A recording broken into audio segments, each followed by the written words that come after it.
open somehow to interpretation? Oh, good questions. Thank you. So I'm very pleased to be here. It's great to be part of the festival, and the opportunity to talk online is really fantastic too. So thank you. Yeah, so the inspiration, the start of this whole project was very straightforward, actually. So we have a very lively and active spoken word scene here in Adelaide in South Australia. And one of the local publishers here is called Paroxysm Press. And for many years now, we've had events where a group of local poets have put together a show inspired by a famous record album.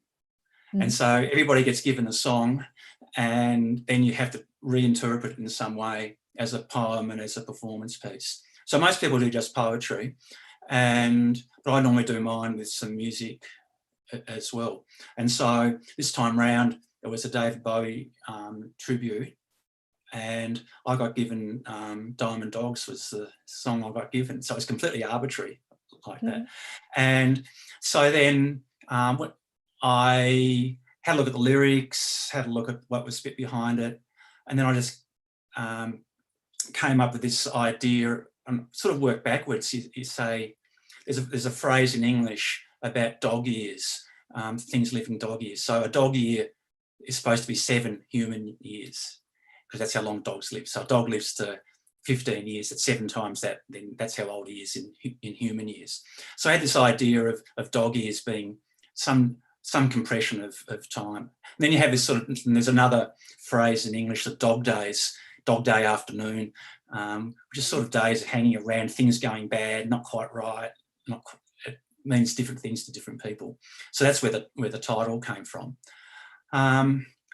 And so then I imagine, I'm not quite sure how I got from that to the final version of the words. I did it fairly quickly, and I imagined a city full of corruption, basically decay and corruption, which isn't that far from the truth in lots of places. Big business people behaving badly, media people behaving badly, politicians behaving badly, where there's an aspect of secrecy, of collusion, of conspiracy. But then a lot of those people live pretty unhealthy lifestyles too. So they live through bad luck or bad life management. They're often sick, and they often get killed or die early of heart attacks or something. Anyway, so all these bits sort of joined in. That's where the words came from. And then to make the music, I found the music for Diamond Dogs and the chords for it, and I learned how to play it a bit, but then you can't use the same tune. So I took the chords and turned them upside down and reharmonised them and did all sorts of things like that. And then I just started trying to learn how to play it. And then again, the music developed a life of its own, and it turned into the final thing. So that's how all that came together. And the second question was something else about how am I? No, I've forgotten what the second question was after the inspiration. Yeah, the second question was if you, because we hear in your text a voice speaking in front. Oh, whose voice is it? Oh yeah, if you had the idea of who was. I think it's the voice of an anonymous person caught in the system who is trying to get back at these bad bosses, get back at the corrupt politicians, get back at the bad businessmen, the bankers who are too influential, and maybe that anonymous person might be the guard dog at the bank, or it might be the cleaner, or it might be I don't know, it could be something like that. So it's some sort of anonymous person who may or may not really be a dog. Yeah. Yeah, it's what I like is that you leave it open anyway to interpretation. It's not so clear. And actually, I have to say that the first time I saw your film, I was wondering. I asked myself, okay, but who is talking? And at the beginning, my first impression was that it was the city itself talking somehow, because Oh, yeah, fantastic. Yeah. yeah, everyone have his own interpretation that then can change also with by watching the video. But I think I thought that because the way we see the city is the way the city is presented is like something almost alive, like it's always moving. The buildings are always changing, so it seems like really an alive creature that we are that we are. And Thank you. You've got it. Again, I don't know.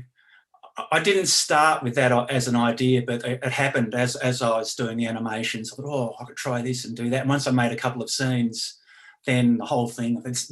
That's the way to do the whole thing. Because I made many more scenes than that, which ended up not using as usual. Yeah, this leads to another question. Actually, I will skip one question, then I will come back later, because this third question I had in mind is more related to what we are talking. Is that I've seen that I checked some other of your works, and I've seen that you used also other times this technique of taking images or videos from the reality and then compositing them in other images that are somehow taking something from the reality, but they are not real. And this is the technique you use in this video. And yeah, I liked it very much because it's somehow mixing sort of documentary way of looking at the reality, but then it's completely deturning it. And I've seen the same kind of technique in Flood Tide and in other of your works like After Image and Heist. And yeah, I wanted to tell you, what is your interest in this technique? Like, what brought you to try out this technique, and what do you find interesting in this? Well, so what's interesting, it's incredibly challenging. It's hard, and it takes a long time to, to do. But the real answer, it comes back to your question about who is the voice, who is the voice in Dog Days, and the ambiguity in all of that. So, unlike most, I came into doing video poetry from two directions. So I've been a published poet for quite a long time now, and I've got books and things. But in my previous life, I was a scientist, and we did a lot of fancy microscope work, and we were using digital imaging right at the start. So we were sort of, our lab and our collaborators were developing programs that, like Photoshop before there was Photoshop and things like that. So I've always had an interest and a knowledge on how to manipulate digital images. So then one of the things that really got me interested in doing video poetry was that nearly all of my poems are fictions, and that is one thing. And the second thing is that I imagine a voice in some sort of place, usually when I write my words. And if you ask about any of my poems, if I read them out loud, I tend to use different voices and different styles of reading. I could probably draw you a little landscape of where that poem is situated in some sort of way. And they're like dreamscapes. They're fragmentary. And I don't have much theory behind any of this, but there's one little bit of theory which comes, again, out of my science background. So I was a neuroscientist for 35 years. And one of the really amazing things that we used to teach, and I used to do demonstrations of, is just how little of what we perceive in the world is actually coherent. It's very, very fragmentary, and this feeling of continuous experience like we're having right now is really an assemblage of lots and lots of little fragments, and that can be broken up very easily. And like dreams are a very extreme version of that. But even just in day-to-day life, it's very easy to get distracted. It's hard to keep your mind on something. Little thoughts are flashing into your mind all the time. If I mentioned to you something about apples and jam, you probably would have had a little vision of apples and jam just then, flick through your mind. I controlled your brain. So what I've realised was when I first started playing with video is that it allows you to create these artificial worlds or these imagined worlds in a way that I can hint at with words that you can't fully experience. And so Dog Daze was the first piece where I really I tried to make a coherent feeling of, like you said, I love your comment. It feels like it's the city talking. I had never thought of it like that, but that's fantastic, because that's the visual impression I wanted to give. Mm-hmm. And so each little scene is made up of sometimes as many as 20 elements sometimes, and some of them are video, some of them are animations, some of them are still images that I've animated and cropped and masked and then made them move in different ways and layered in different ways. So a big part of making it all come together was when I was about halfway through, I sort of realised what was happening, which is pretty much what you said, and then I wanted to make it a coherent look about all the scenes. So then I basically, the sky in all of them is this funny sort of brown, it goes from yellowish brown to grey, like smoggy, really badly ugly smog city sky. And so I actually made that background and put that right through the whole thing. And then everything is overlaid on that background, so that helps give the colour and the consistency of colour. Then I colour matched across all the different scenes so they fit that. Yeah, thank you. It's very interesting, and yeah, you can see that there is a lot of work behind. And yeah, as I said, the beauty is also that it's like it's taking elements from our reality, but then it's completely deturning it. And I like this aspect of the city always changing and always moving, and it's like an image comes to you and then another and then a thought and then the thing you thought already changed. It's very it's what made me think to the city, think of the city as a live creature. Thank you. And okay, another question that I had, maybe somehow you already answered probably a little bit, but I was wondering if you if you have sort of habit in how you live your creative process, like if your creative process behind your videos always are somehow working with the same steps, or if for any video somehow you change, or the creative process totally changes. How is that? Yeah, that's a good question. And most of the time I do work in the same order usually. So I usually start with the words and then I do the music, but they can be quite separate. So I'm making music tracks all the time. I'm writing words all the time. Yeah. And then I've think, these words will go with that music, and we'll see if that works. And I'll rewrite the words a bit, rewrite the music to make them fit. Sometimes I have the words, I think, I need to make the music for that. And I'll write something and see if it works. And sometimes it doesn't, sometimes it doesn't. And then I do the video, is the way I usually do it. And the reason I do that way round is that the words are driving what images I want to use because as I said before, I nearly always have a very strong visual feel for what I've been writing. So I know what it could look like. Usually ends up something different, but I know where to start anyway. And then the other thing is the music then drives the editing of the scenes and the timing of the video. So I'm really fussy about that, I have to say. So I try and get the edits on the video to be very, very tightly locked to the audio, so that they're on the beats or they're on regular number of bars or something like that. And then of course the vocal, I also usually just record that freeform and then edit it to tie that into the music. And then depending how the video is going, then I might go back and re-edit the music or exactly where the voice comes in. And that also depends a little bit on how much text I end up using in the video too. Sometimes there's almost no text actually written on the video.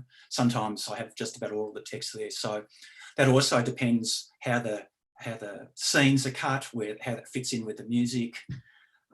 Shifts in the style of the music, how do they fit with the words, and then how do they fit with a set of scenes, like a section of the video. So I usually do it that way, but sometimes I do it the complete opposite way, rarely. So Flood Tide, one that you mentioned, which was a huge amount of work. That took me like 9 months or 10 months of work, and there are over 1,000 scene edits in an 8-minute video in that. And that one I had, the idea came, that's about imagining the city here where I live, Adelaide, after climate changes has induced sea level rise after a storm.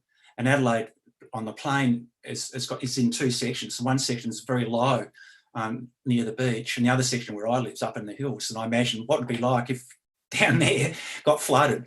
It wouldn't need very much to do that. And so I had this idea, and I'd written a talk for a conference about it, but that was it. And then I got this. I thought, how can I imagine Adelaide being flooded? And so I spent hours. Took months of footage, and I went out specifically to get things. I went looked around for scenes, looked around for places, went and got special shots, put it all together. And I had some soundtrack music that I had written for something else, which ended up not being used. I did all of that, and then I put the words over the top of it. So that's unusual. I like doing it that way, but I don't usually do it that way. Yeah. No, that's interesting because especially when you have to put together all these elements, everybody starts from different points, and okay. I also read on your bio that you are quite an eclectic artist. I mean, we already know from this because you are you write poems, you write music, you directed videos, you write books, and you also have a scientific background. So what I wanted to ask you is how did you come to from a scientific background to make video poems and write poems, and also if you feel that there is any connection between these two parts of your life? Yeah, good question. First of all, there's a very close connection between those two things. So even going back when I was at school, which is a long time ago now, I was interested in languages and I was interested in science. So at school, I did 3 languages other than English, and I was good at English too. And then I did science, and I always wanted to be a scientist, but I always enjoyed writing and art as well. My mum played piano at a local church, so there's a bit of music in the family, but I never learnt music at school or anything like that. And then when I went to university, I was doing science, but I'd started doing poetry, and I was part of a poetry workshop at university while I was doing science, and I learnt performance poetry, and I edited magazines and things, co-edited magazines then. And when I finished my undergraduate degree, I had to get a scholarship in order to go on and do my PhD research degree. But because if I didn't get a scholarship, I couldn't have afforded it. And I'd already decided then if I didn't get a scholarship to do my PhD in science, I'd go back and follow up for my poetry and do languages, or do linguistics or something like that. So it's always been there. And then, so I wrote a lot as a student, and then I got completely put off as I read more and more really, really good writers. I thought, nah, I can't do that. And I had this sort of feeling that it's all been done. And I've always liked experimental writing, you know, ranging from Dada and Surrealists through to people like Samuel Beckett and so on. So, so then I started doing science. My science was going really, really well, and I was very successful at that. And I stopped writing poetry altogether, but I never stopped reading. I read novels a lot. I actually get more inspiration from novels than from poetry for my own writing. Maybe because of this imagined world that we were talking about right at the start. And so even during science, I always liked writing. I always liked writing the papers, and I always ended up being the person who was editing the paper, the research papers. I was an editor on a scientific journal for a long time, 10 years or something. I always liked that process. And then, but the other side of that was that we were doing a lot of public science. So where I was in a medical school, and we were part of a hospital, and it was really enjoyable going out, talking to patients or talking to donors, or doing public performances we're doing science performances. You know, this is how your brain works. This is how your hands work.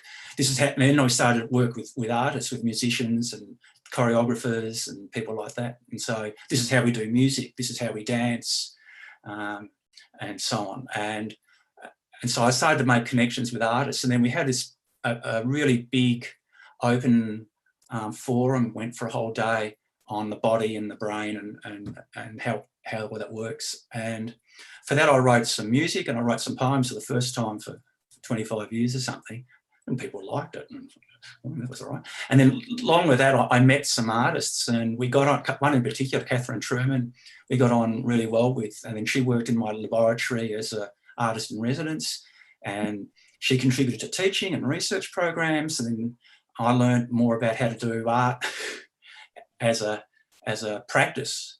I had never really thought about that before. And so at the same time I was writing more, I was learning more about electronic music when I was sick of doing science. And then with Catherine, we had a big art installation in 2008 or 9 or something like that.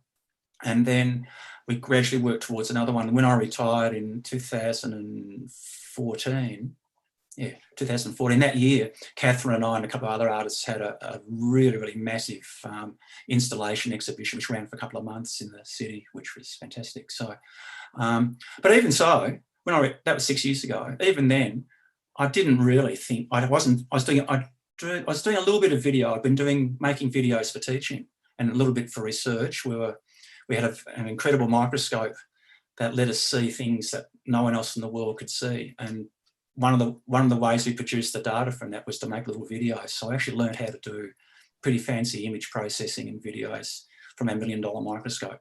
But so the link between all of that is that in science, you've still got to be able to write well. It might be dry and full of technical speak, but it still has to be well written so people can understand it. You give a talk, you've got 10 minutes to talk about your last 3 years worth of research. You get 10 minutes at a conference. It's got to be right on the ball. So you have to be able to speak well to do that. And then you have to be able to illustrate your work with the best quality images that you can. And the people I was working with and I, we were very proud. We'd get cover images on the covers of they use their pictures on the covers of the magazines, the scientific journals, because they liked the way that we put our pictures together. So you put all that together, the public science we were doing, and my working with artists, there's no difference. In here, it feels the same. Doing something creatively is some sort of arts practice, compared to doing science. And one of the underlying, there are two things really in common between the two types of practice. One is that most of the time it doesn't work. And when it does, you just got to go and tell everybody. And those two things are really important similarities, built around curiosity, built around the desire to explore, built around the ability to withstand uncertainty, because you never know what's going to happen, whether you're doing an experiment or whether you're trying to make a new video or develop some new bit of music or something like that, do a performance. I feel the same doing a performance as I do going into a lecture. Yeah, I think it's going to work, but maybe it won't. So that all feels the same. One of the things I love now about doing arts rather than science is that you can escape the strictures of evidence. And so in science, everything's got to be, you've got to have hardcore evidence. You've got to have endless replications of your data. It gets really boring, it gets really tedious. And everything has to be cited, and which is very, very important, or the references in the literature. I used to love doing that. I mean, that was all part of what I loved doing for 30 years. But Jesus, it's good not to have to do it anymore. So if I write a poem, that's it, boom. But even so, I still have poems with references. In one of my books, it's got poems. It's got 6 pages of citations at the end. I couldn't resist.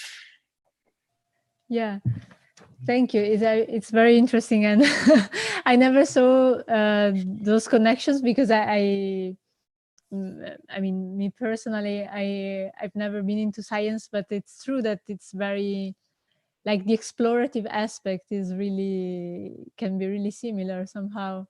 Also the fact that in the end, when you are editing something or you are composing something, it's like you're in your lab with your material, and you spend a lot of time, and it's very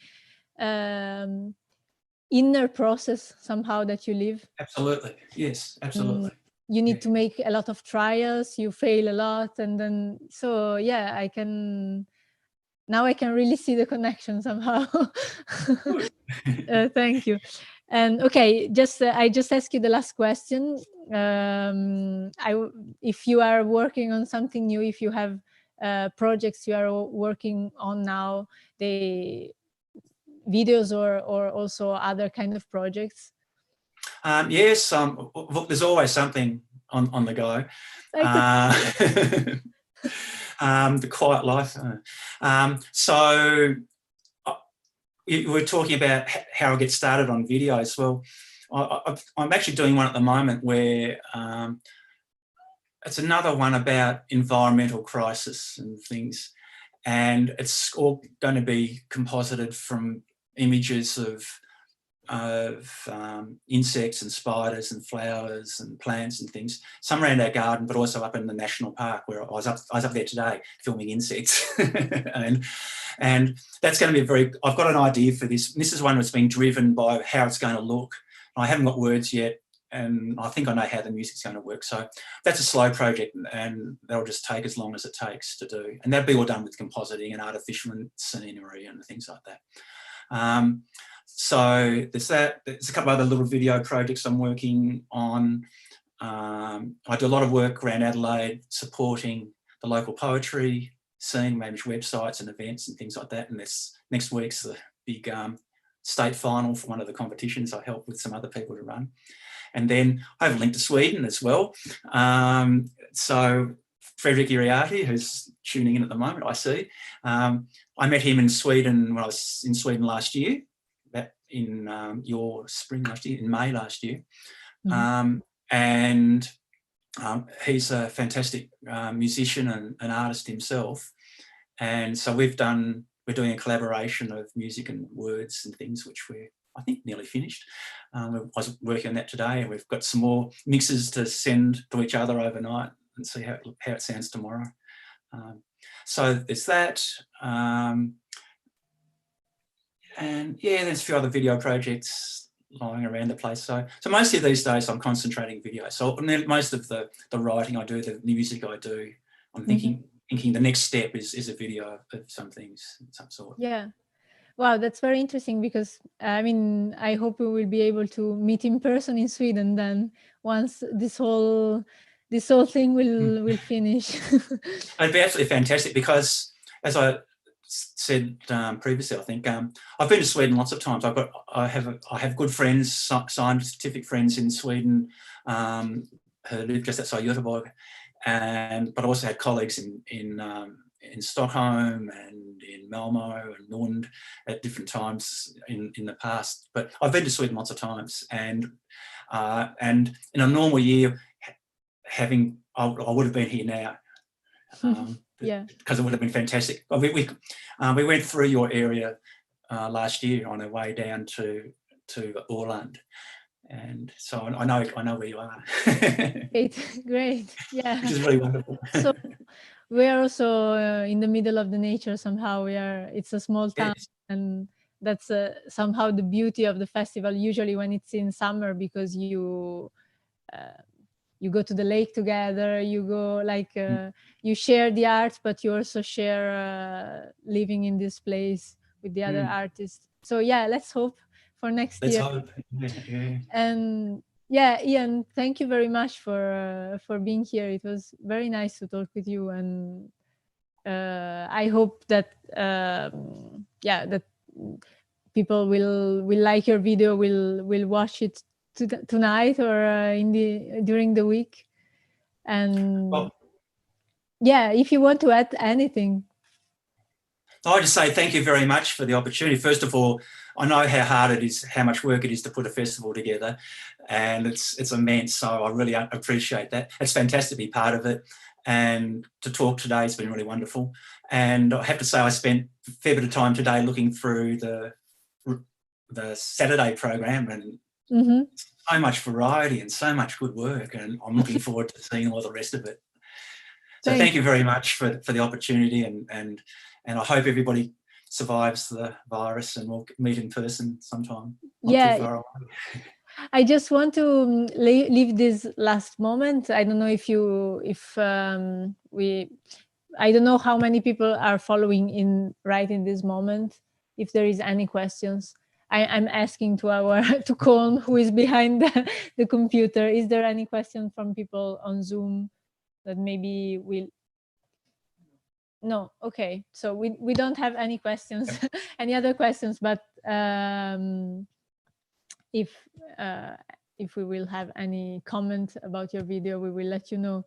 Okay, yeah, I'm very happy to answer online or provide more information of anybody, technical stuff or anything like that. If people are interested, contact me through you or through my website or something, or Facebook. Or whatever. Yeah. Thank you very much, Ian, again. Oh, thank you. Have a nice evening. Yeah, thank you.